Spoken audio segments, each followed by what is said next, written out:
kita perkatakan dengan iman Mazmur 91 sebagai doa kita. Dalam lindungan Allah, orang yang duduk dalam lindungan yang maha tinggi dan bermalam dalam naungan yang maha kuasa akan berkata kepada Tuhan, tempat perlindunganku dan kubu pertahananku, Allahku yang kupercayai. Sungguh, Dialah yang akan melepaskan engkau dari jerat penangkap burung, dari penyakit sampar yang busuk. Dengan kepaknya Ia akan menudungi engkau. Di bawah sayapnya engkau akan berlindung. Kesetiaannya ialah perisai dan pagar tembok. Engkau tak usah takut terhadap kedahsyatan malam, terhadap panah yang terbang di waktu siang, terhadap penyakit sampar yang berjalan di dalam gelap, terhadap penyakit menular yang mengamuk di waktu petang. Walau 1.000 orang rebah di sisimu dan 10.000 di sebelah kananmu, tetapi itu tidak akan menimpamu. Engkau hanya menontonnya dengan matamu sendiri dan melihat pembalasan terhadap orang-orang fasik. Sebab Tuhan ialah tempat perlindunganmu, yang maha tinggi telah kau buat tempat perteduhanmu. Malapetaka tidak akan menimpa kamu, dan tulah tidak akan mendekat kepada kemahmu. Sebab malaikat-malaikatnya akan diperintahkannya kepadamu untuk menjaga engkau di segala jalanmu. Mereka akan menatang engkau di atas tangannya, supaya kakimu jangan terantuk kepada batu. Singa dan ular tedung akan kau langkahi. Engkau akan menginjak anak singa dan ular naga. Sungguh, hatinya melekat kepadaku, maka aku akan meluputkannya. Aku akan membentenginya, sebab ia mengenal namaku. Bila ia berseru kepadaku, aku akan menjawab. Aku akan menyertai dia dalam kesesakan. Aku akan meluputkannya dan memuliakannya. Dengan panjang umur akan kukenyangkan dia, dan akan kuperlihatkan kepadanya keselamatan daripadaku.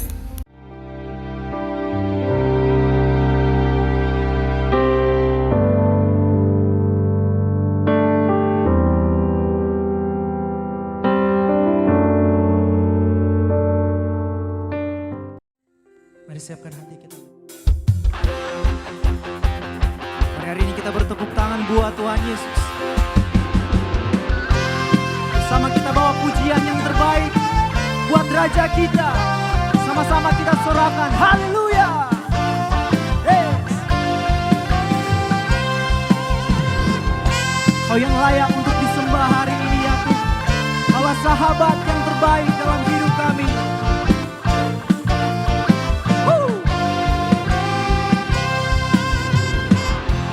Hidup yang ku pilih membuatku berarti, karena Yesus Tuhan tempatku percaya dan berharap. Ku buka mataku, lihat sekelilingku, ku harus nyatakan kebenarannya yang membebaskan. Karena kuasa-Mu, karena kehebatanmu, ku dapat lakukan perkara besar yang Engkau janjikan. Yesus, Kaulah sahabatku. Yesus, Kau yang akan selalu berada di sisiku, sumber kuatku. Yesus, Kaulah sahabatku. Yesus, Kau yang tak pernah jemu-jemu di sisiku, sumber kuatku. Yang percaya katakan haleluya.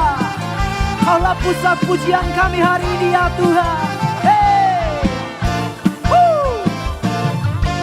Sama kita naikkan pujian ini dari awal. Katakan Hidup yang ku pilih membuatku berarti, karena Yesus Tuhan tempatku percaya dan berharap. Buka mataku, lihat lihat sekelilingku, harus nyatakan kebenarannya yang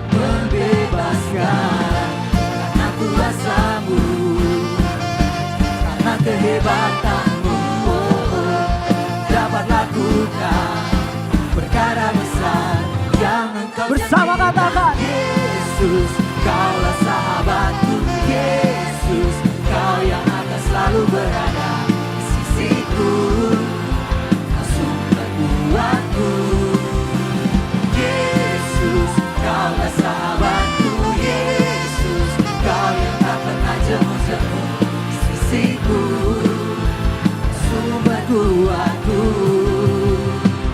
sebab kaulah kekuatan dalam hidup kami. Kami takkan pernah goyah ya Tuhan, sebab Kau di sisi kami ya Tuhan. Mari sama-sama kita sorakan haleluya. Buat Tuhan yang layak, kan kami terus sembah Kau hari ini.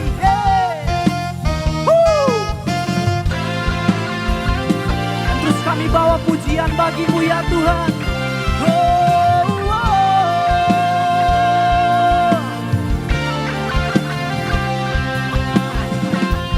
Kau yang terbesar ya Tuhan.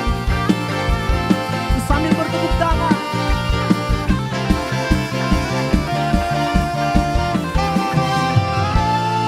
sama-sama katakan, Yesus, kaulah sahabatku. Yesus, kau yang akan selalu berada di sisiku, sumber kuatku. Yesus, kaulah sahabatku. Yesus, kita deklarasikan pujian ini untuk surga. Yesus, sumber kuatku.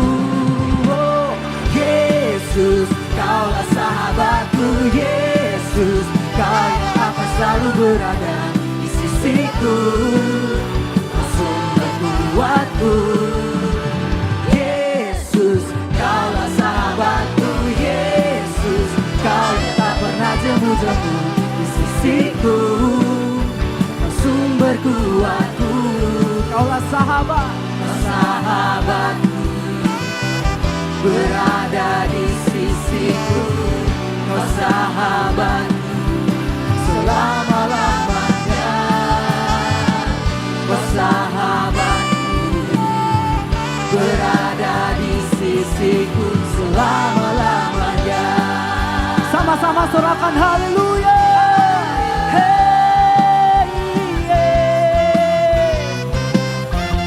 Yesus yang terhebat.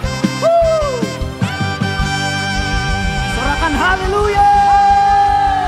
Oh, Jesus.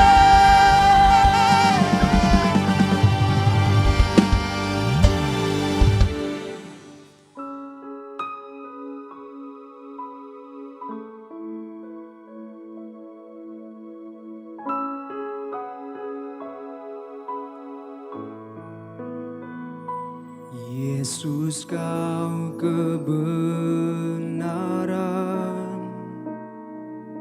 yang menyelamatkanku. Kau memberikanku hidup dan pengharapan.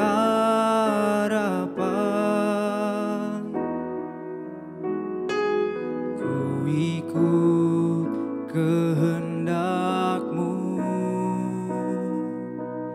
ku perlu anugerah-Mu.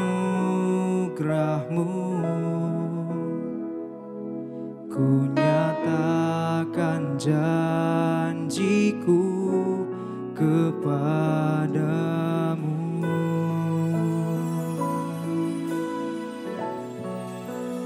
Kalau ku hidup bagimu, hatiku tetap menyembah-Mu. Dunia tak bisa menjauhkanku dari kasih-Mu. Selama ku hidup bagimu, mataku tetap memandang-Mu. Dunia tak bisa menjauhkanku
bagimu, hatiku tetap menyembahmu. Dunia tak bisa menjauhkanku dari kasih-Mu. Selama ku hidup bagimu, mataku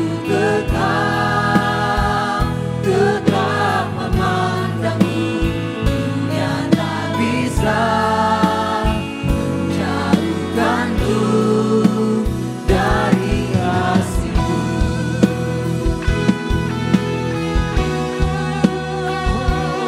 Dari kasih-Mu,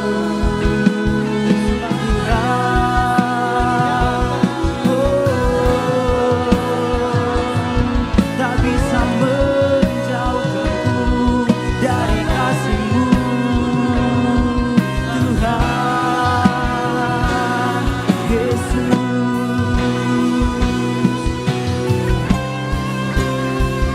Aku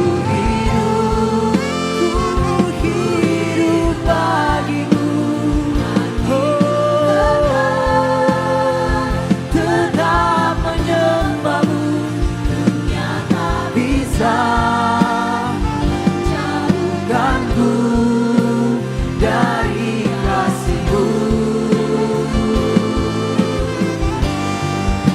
Selama ku hidup bagimu, mataku tetap memandangmu. Dunia tak bisa menjauhkanku dari kasih-Mu. Dunia tak bisa menjauhkanku dari kasih-Mu. Dunia tak bisa menjauhkanku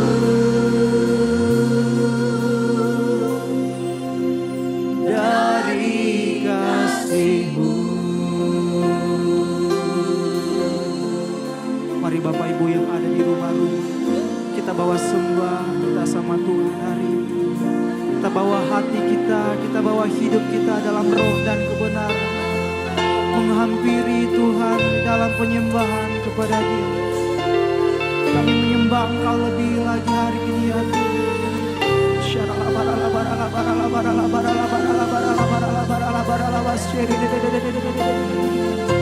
Hanya bagimu Tuhan,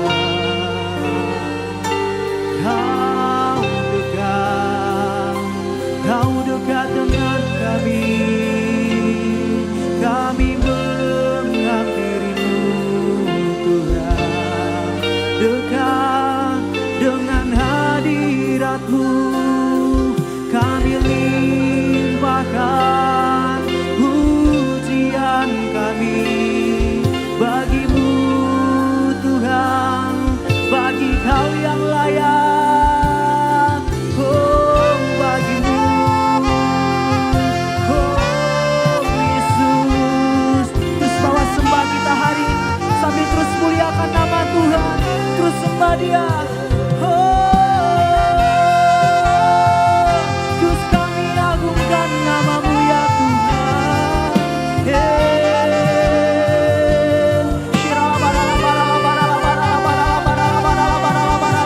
Betapa mulianya Engkau ya Tuhan dalam hidup kami. Kau dekat dan terlebih dekat.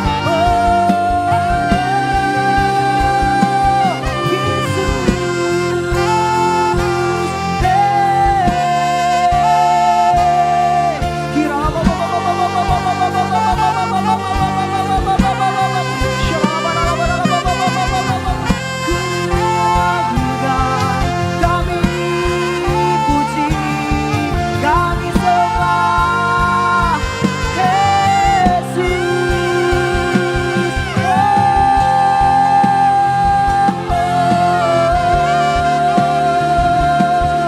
betapa mulia nama-Mu ya Tuhan. Terus sembah Dia, terus sambungkan bagi Dia yang layak, Raja di atas segala raja.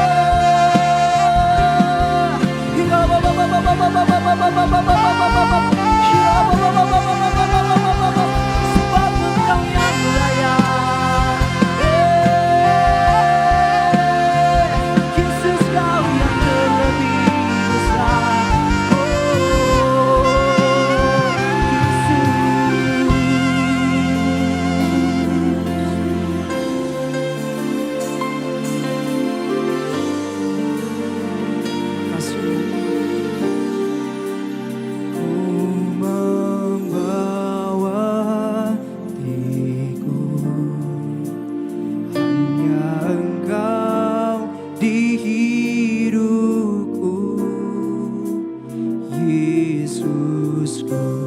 Yang terindah, selamanya ku menyembah-Mu. Ku membawa hidupku, inilah persembahanku untuk Yesusku yang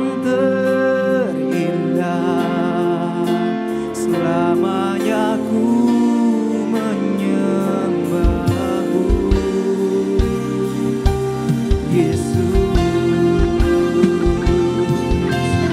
Oh, ku membawa hatiku, hanya Engkau di hidupku, Yesusku yang terindah, selamanya ku menyembah-Mu. Ku membawa hidupku, inilah persembahanku untuk Yesusku yang terindah.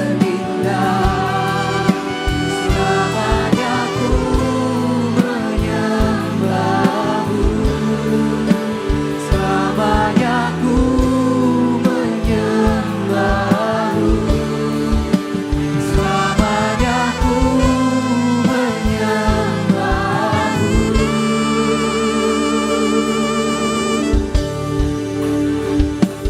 Yesus.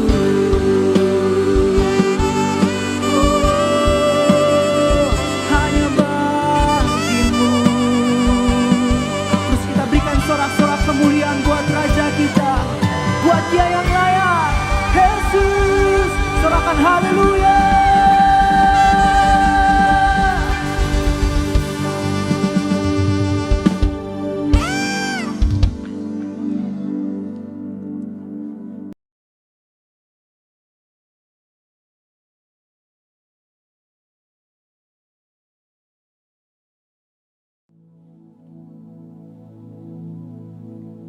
Shalom semuanya. Pada waktu Tuhan Yesus ditanya oleh murid-muridnya tentang tanda kedatangannya kembali dan tanda kesudahan dunia ini, Tuhan Yesus menjawab dalam Lukas 21 ayat 11 bahwa salah satunya adalah penyakit sampar. Sampar dapat diartikan sebagai pandemi. Jadi COVID-19 ini adalah salah satu tanda dari kedatangan Tuhan Yesus kembali dan tanda kesudahan dunia ini. Selain itu, Tuhan Yesus menjawab dari Matius 24 ayat 14 yang berkata, dan Injil kerajaan ini akan diberitakan di seluruh dunia menjadi kesaksian bagi semua bangsa. Sesudah itu barulah tiba kesudahannya. Tuhan Yesus pasti datang kembali.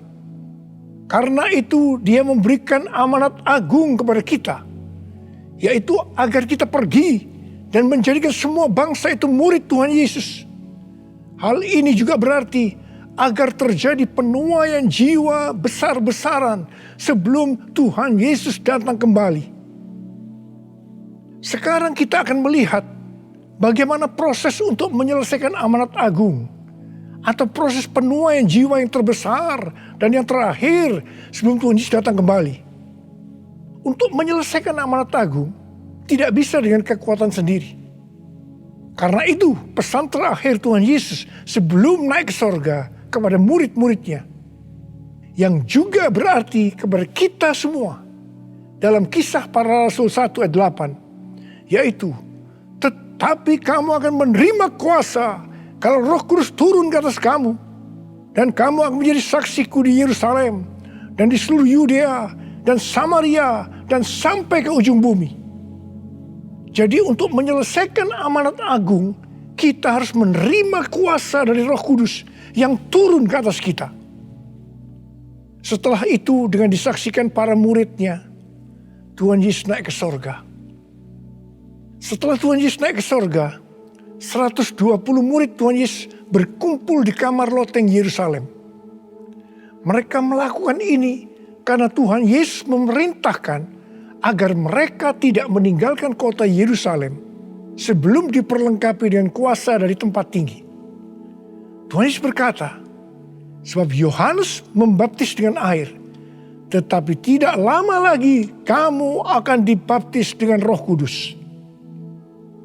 Apa yang dilakukan 120 murid di kamar loteng? Alkitab berkata bahwa mereka semua bertekun dengan sehati dalam doa bersama-sama. Artinya mereka berdoa, memuji dan menyembah Tuhan dalam unity siang dan malam. Ini adalah prinsip restorasi Pondok Daud. Ini adalah prinsip menara doa. Setelah 10 hari mereka melakukan hal itu, maka pada hari raya Pentakosta, tiba-tiba turunlah dari langit suatu bunyi seperti tiupan angin keras yang memenuhi seluruh rumah di mana mereka duduk. Dan tampaklah lidah-lidah seperti nyala api yang bertebaran dan hinggap kepada mereka masing-masing. Maka penuhlah mereka dengan Roh Kudus. Lalu mereka mulai berkata-kata dalam bahasa-bahasa lain, seperti yang diberikan oleh Roh itu kepada mereka untuk mengatakannya. Itu adalah bahasa Roh. Jadi tanda awal orang yang dibaptis dengan Roh Kudus adalah mereka akan berbahasa Roh. Apa yang terjadi setelah murid-murid Tuhan Yesus dipenuhi dengan Roh Kudus? Hal yang pertama, Petrus berkhotbah sekitar 5 menit. Dan kira-kira 3.000 orang bertobat dan dibaptis. Petrus berkhotbah dengan kuasa Roh Kudus. Pada zaman itu populasi penduduk dunia sekitar 255 juta orang. Sekarang penduduk dunia sekitar 7,8 miliar.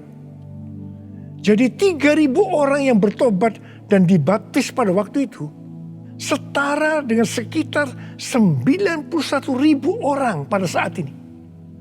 Saya percaya hal ini juga bisa terjadi seperti pada waktu itu. Hal yang kedua, setelah murid-murid Tuhan Yesus dipenuhi dengan Roh Kudus, mereka dipakai untuk menyatakan tanda-tanda dan mujizat sehingga banyak orang yang bertobat. Petrus dan Yohanes menyembuhkan orang lumpuh sejak lahir. Bayangan Petrus bisa menyembuhkan orang sakit. Sapu tangan atau kain yang pernah dipakai Paulus, jika diletakkan pada orang sakit atau yang dirasuk setan, maka orang itu akan sembuh. Dalam Markus 16 ayat 15 sampai dengan 18, Tuhan Yesus berkata bahwa kalau kita pergi untuk memberitakan Injil, maka tanda-tanda dan mujizat akan menyertai kita. Sejak tahun 2006, saya diperintahkan oleh Tuhan untuk mengadakan kebaktian kesembuhan ilahi. Selama 13 tahun, saya sudah mengadakan 318 kali kebaktian kesembuhan ilahi. Setiap kali saya berkhotbah, pasti saya memberitakan Injil. Tanda-tanda dan mujizat terjadi. Saya diizinkan Tuhan untuk melihat dan mengalami mujizat seperti yang dilakukan oleh Tuhan Yesus 2000 tahun yang lalu.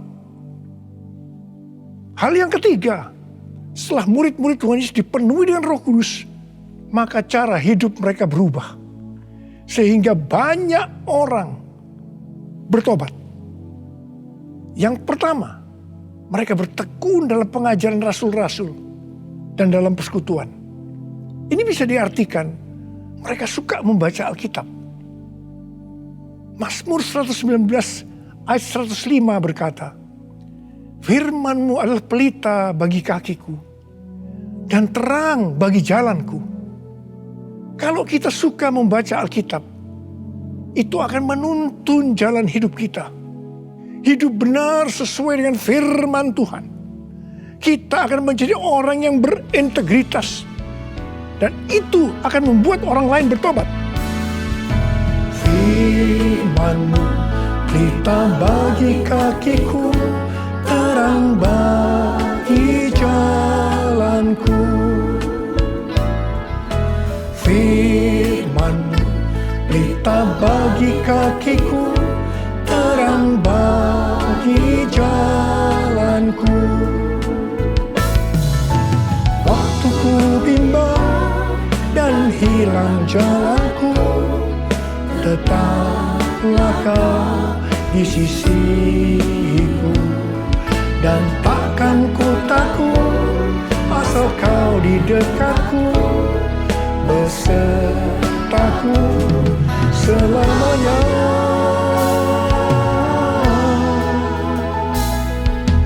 Firman pelita bagi kakiku, terang bagi jalanku. Terang bagi jalanku. Terang bagi jalanku.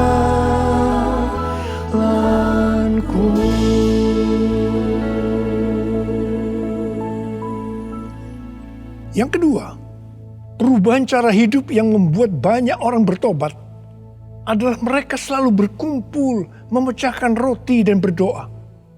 Ini bisa dikatakan mereka hidup dalam unity dan suka berdoa. Hari-hari ini saya melihat melalui menara doa bahwa ada doa, pujian, dan penyembahan dalam unity siang dan malam. Saya melihat melalui Third Pentecost Azusa Street Prayer Tower, ada doa yang bertalu-talu untuk pencurahan Roh Kudus yang dahsyat melalui Pentakosta ketiga. Saya percaya kalau Tuhan sudah berikan kepada kita beban untuk berdoa seperti ini, maka ini merupakan tanda bahwa Pentakosta ketiga yang dahsyat akan turun dan akan terjadi penuaian jiwa yang terbesar dan yang terakhir sebelum Tuhan Yesus datang kembali. Saya juga percaya Pentakosta ketiga akan membangkitkan generasi Yeremia, yaitu anak-anak muda yang dipenuhi Roh Kudus, cinta mati-matian kepada Tuhan Yesus, tidak kompromi terhadap dosa, dan akan memenangkan banyak jiwa. Yang ketiga, perubahan cara hidup jemaat yang membuat banyak orang bertobat, yaitu karena mereka suka memberi, sehingga tidak ada yang berkekurangan. Dalam kondisi krisis ekonomi akibat pandemi hari-hari ini, justru Tuhan menghendaki agar kita suka memberi.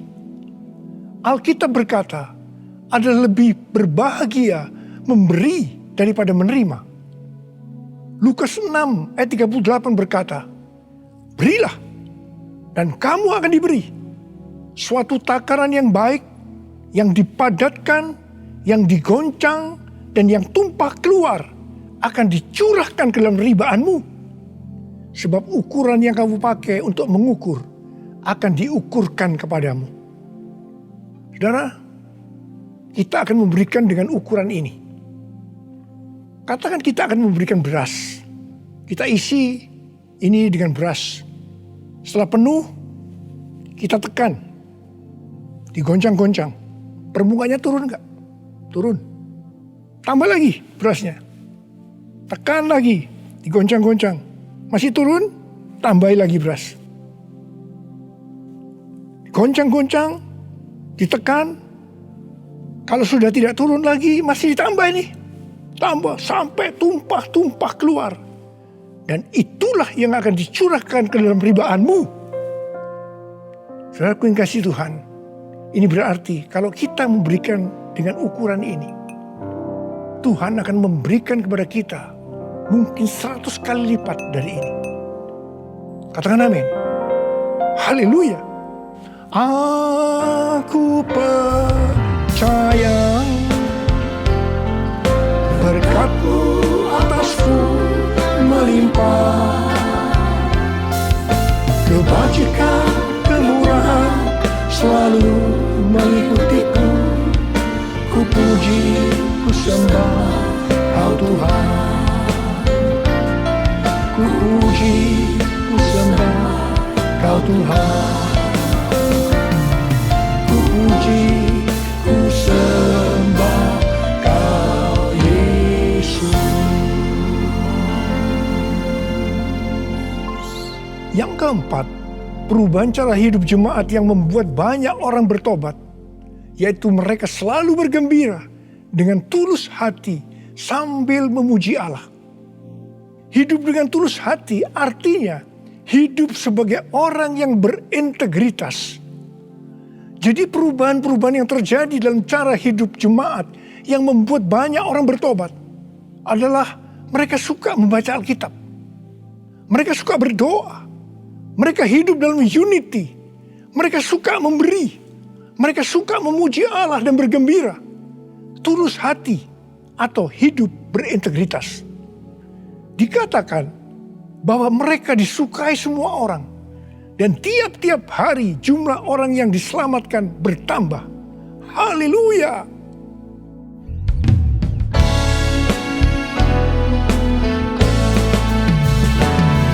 Sembah Kau Tuhan, ku mengangkat tanganku.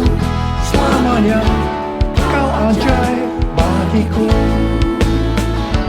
Ku sembah Kau Tuhan, ku mengangkat wajah-Mu. Selamanya Kau hebat bagiku.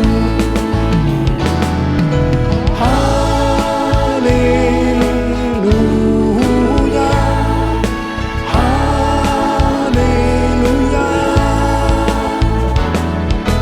haleluya, haleluya, haleluya.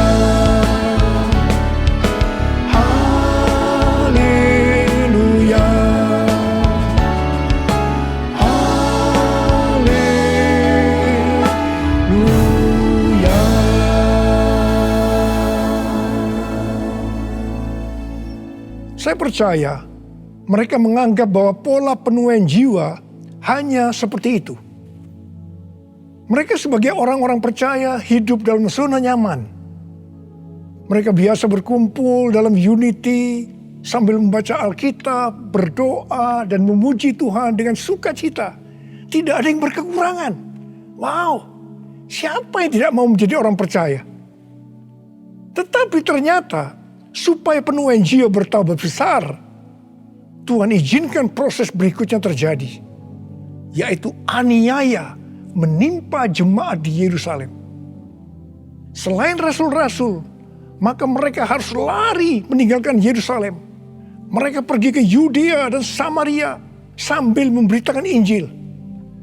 Jadi kalau tadinya penuaian jiwa hanya terjadi di Yerusalem saja, sekarang menyebar ke seluruh Yudea dan Samaria. Dan pola penuaian jiwa yang seperti ini masih terjadi sampai hari ini. Saya teringat kesaksian yang pernah saya dengar dari Gus Dur. Beliau pernah berkata, orang Kristen itu jangan ditekan-tekan. Sebab kalau ditekan, mereka akan meledak. Justru kalau dibiarkan dalam zona nyaman, mereka tidak akan berkembang. Karena itu, Tuhan izinkan hari-hari ini penderitaan, aniaya itu terjadi di antara orang-orang percaya. Supaya terjadi penuaian jiwa yang lebih besar. Saya percaya melalui masa pandemi COVID-19 yang membuat kita tidak nyaman. banyak mengalami tekanan-tekanan. Ada yang mengalami sakit, bahkan ada yang meninggal. Tetapi justru ini akan mempersiapkan penuaian jiwa yang terbesar dan terakhir dalam era Pentakosta ketiga ini. Sebelum Tuhan Yesus datang kembali. Melalui semuanya ini, mari kita katakan bersama-sama, Tuhan Yesus, Engkau baik. Engkau sungguh baik dan sangat baik. Taruh tangan di dada kita kepada saya. Kepada saya. All my life you have been faithful. All my life you have been so good. With every breath that I am able, I will sing of the goodness of God. All my life you have been faithful. All my life you have been so good. With every breath that I am able, I will sing of the goodness of God. I will sing of the goodness of God. I will sing of the goodness of God.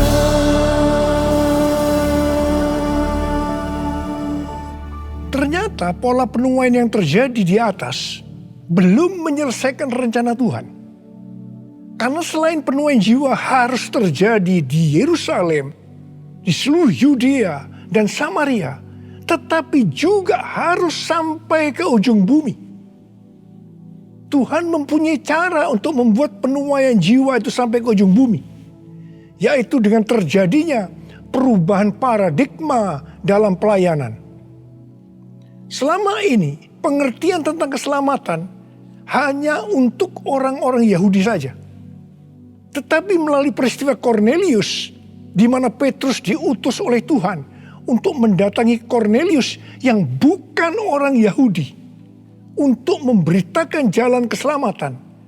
Akhirnya mereka mengerti bahwa ternyata keselamatan bukan hanya untuk orang Yahudi saja, tetapi untuk semua bangsa. Dan ini mengakibatkan terjadinya penuaian jiwa besar-besaran. Haleluya. Jadi, mereka tidak hanya mengabarkan Injil di Yerusalem, Yudea, dan Samaria saja. Tapi sekarang mereka, termasuk kita juga, pergi ke seluruh dunia. Proses perubahan paradigma dalam pelayanan itu tidak mudah. Petrus harus diyakinkan oleh Tuhan. Kalau Tuhan berkata halal, jangan kamu berkata haram. Orang-orang yang bukan Yahudi adalah haram di mata orang Yahudi. Proses itu masih terus berlanjut untuk memberikan pengertian kepada orang-orang Yahudi, golongan bersunat dan juga orang-orang Farisi yang sudah bertobat, di mana mereka berpendapat bahwa orang yang bukan Yahudi yang percaya kepada Tuhan Yesus harus disunat dan diwajibkan mengikuti hukum-hukum Musa. Tetapi melalui sidang di Yerusalem, akhirnya mereka mengerti dan bisa menerima bahwa keselamatan bukan hanya untuk orang-orang Yahudi saja, tapi untuk semua bangsa.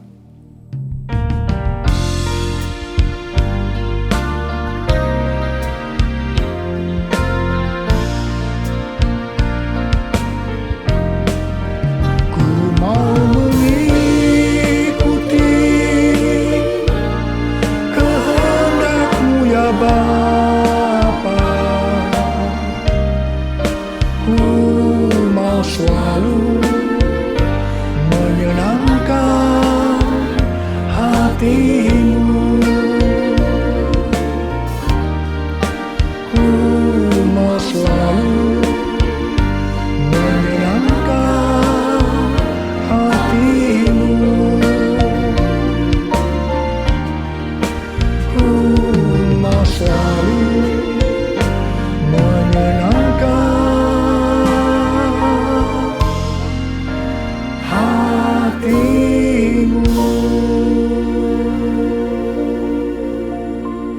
Pada waktu awal pelayanan saya pernah mengalami apa yang disebut dengan perubahan paradigma dalam pelayanan.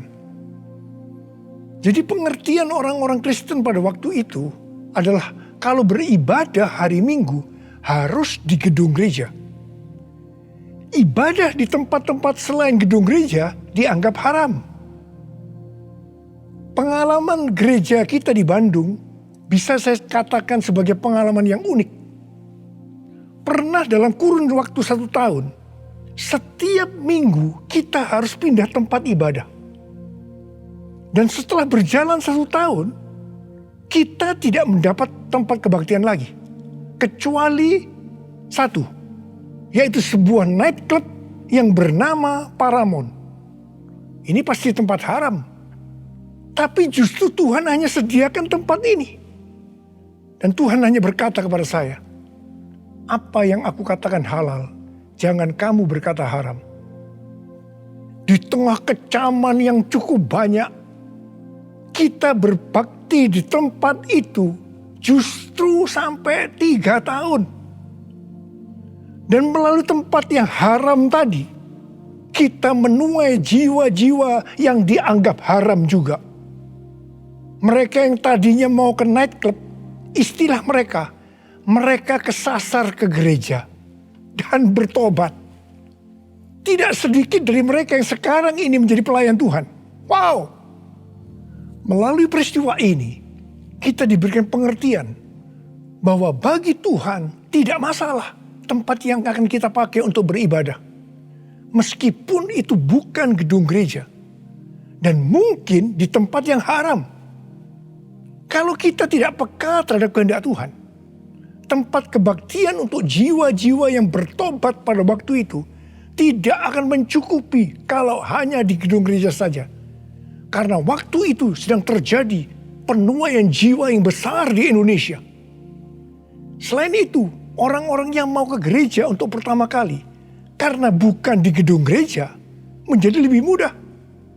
Jadi itu cara Tuhan untuk terjadinya penuaian jiwa besar-besaran. Hari-hari ini, untuk memasuki penuaian jiwa yang terbesar dan terakhir, Tuhan mencurahkan Roh Kudus-Nya yang kita sebutkan dengan Pentakosta ketiga. Saya percaya Pentakosta ketiga bisa disebutkan sebagai perubahan paradigma dalam pelayanan. Terus terang, sampai dengan hari ini, banyak orang-orang yang belum mengerti tentang Pentakosta ketiga ini. Memang tidak mudah untuk mengerti tentang perubahan paradigma dalam pelayanan. Tetapi saya percaya bahwa pada akhirnya kita semua akan melihat bahwa dengan adanya Pentakosta ketiga ini akan terjadi penuaian jiwa yang terbesar dan yang terakhir sebelum Tuhan Yesus datang kembali. Hosana, Hosana di tempat yang tinggi. Hosana, Hosana di hati yang suci. Hosana, Hosana, Hosana di tempat yang tinggi. Hosana, Hosana di hati yang suci. Angkat tangan saudara, saya berdoa buat saudara. Uliyalah basyaraka mata karawalawan. Uralala bara bara bara bara bara bara bara bara bara bara bara.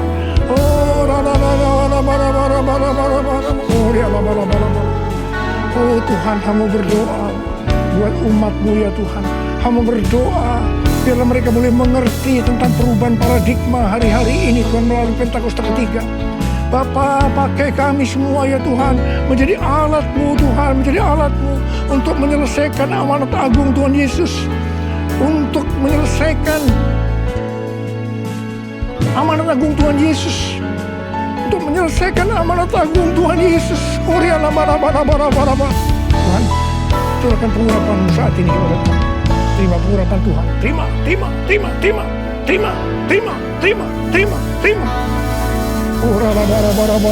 kasih. Terima kasih. Dalam nama Yesus. Dalam nama Yesus. Dalam nama Yesus. Amin. Mari saudara-saudara, kita akan masuk dalam perjamuan kudus. Kita akan mengingat ayat ini. Sebab setiap kali kamu makan roti ini dan minum cawan ini, kamu memberitakan kematian Tuhan sampai Ia datang. Perjamuan kudus adalah perjamuan Tuhan Yesus sendiri. Setiap kali kita masuk dalam perjamuan kudus, Tuhan Yesus selalu berkata, biarlah ini menjadi peringatan akan daku. Karena itu, mari arahkan hati dan pikiran kita kepada kebaikan Tuhan. Mari kita tundukkan kepala. Tuhan Yesus, ya Bapa, siapakah kami sebelum kami mengenal Engkau? Kami semua orang berdosa, upah dosa adalah maut, mati. Tapi Engkau yang tidak berdosa telah dijadikan dosa oleh karena kami. Engkau harus turun dari sorga mulia, mati ganti kami dengan penderitaan yang luar biasa. Sungguh kalau kami pikirkan betapa baiknya Engkau Tuhan. Betapa baiknya Engkau ya Aba. Engkau jadikan kami sebagai anak-anak-Mu. Engkau yang memberkati, Engkau menuntun, Engkau membela, Engkau melindungi, Engkau menyembuhkan kami. Engkau juga menegur kalau kami salah. Itu Engkau ya Aba. Itu Engkau ya Aba. Betapa baiknya Engkau itu. Saudara, Tuhan akan memberkati saudara dan saya melalui perjamuan kudus. Dan Tuhan berkata, kita harus makan dan minum dengan cara yang benar. Karena itu masing-masing sekarang berdoa. Introspeksi. Lihat keadaan dirimu masing-masing sebelum kita makan dan minum perjamuan kudus ini. Lihat. Kalau saudara diingatkan ada dosa yang selama ini belum diselesaikan dengan Tuhan. Mari katakan, ampuni saya Tuhan. Ampuni saya. Ampuni saya Tuhan. Katakan, ampuni, ampuni. Ampuni, ampuni kami Tuhan. Ampuni kami. Ampuni hamba-Mu. Ampuni kami semua. Bapa, terima kasih. Kau melihat anak-anak-Mu sedang meminta ampun padamu. Layakkan kami untuk masuk dalam perjamuan kudus ya Aba. Terima kasih. Dalam nama Yesus kami berdoa. Amin. Sekarang mari kita masuk dalam perjamuan kudus dengan mengangkat tangan kita dengan roti di tangan kanan kita tinggi-tinggi. Sebab apa yang telah kuteruskan kepadamu telah aku terima dari Tuhan. Yaitu bahwa Tuhan Yesus pada malam waktu Ia diserahkan mengambil roti. Dan sesudah itu mengucap syukur atasnya. Yang memecah-mecahkannya. Dan berkata, inilah tubuhku yang diserahkan bagi kamu. Perbuatlah ini menjadi peringatan akan aku. Sudah dikasih Tuhan, bukankah roti yang kita pecah-pecahkan ini adalah persekutuan kita dengan tubuh Kristus? Mari kita makan dalam nama Yesus.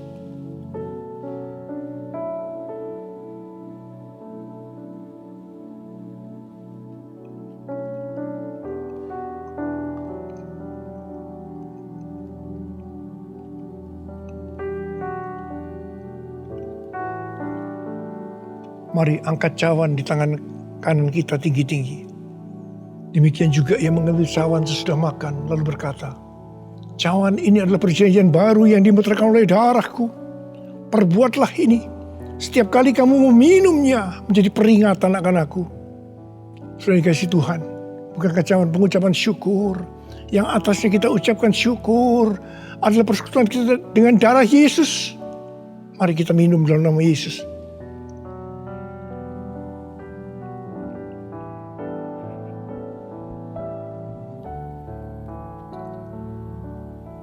Mari angkat tangan kita, ucapan syukur dengan suara, jangan diam. Katakan, terima kasih ya Tuhan. Terima kasih ya Tuhan, makasih. Oh, rala-bala-bala-bala-bala-bala-bala. Engkau baik Tuhan, Engkau baik Tuhan, Engkau baik Tuhan. Oh, terima kasih, terima kasih. Tuhan Yesus, Engkau baik, Engkau baik. Dalam seluruh hidup kami, Engkau baik Tuhan, Engkau baik, Engkau sungguh baik, Engkau sungguh baik ya Aba, Engkau sungguh baik. Oh, all my life you have been faithful.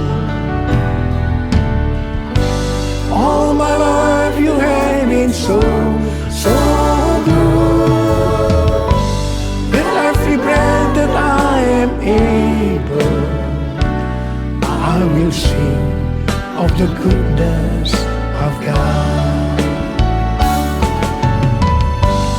All my life you have been faithful. All my life you have been so good. With every breath that I am able, I will sing of the goodness of God. I will sing of the goodness of God. I will sing of the goodness of God.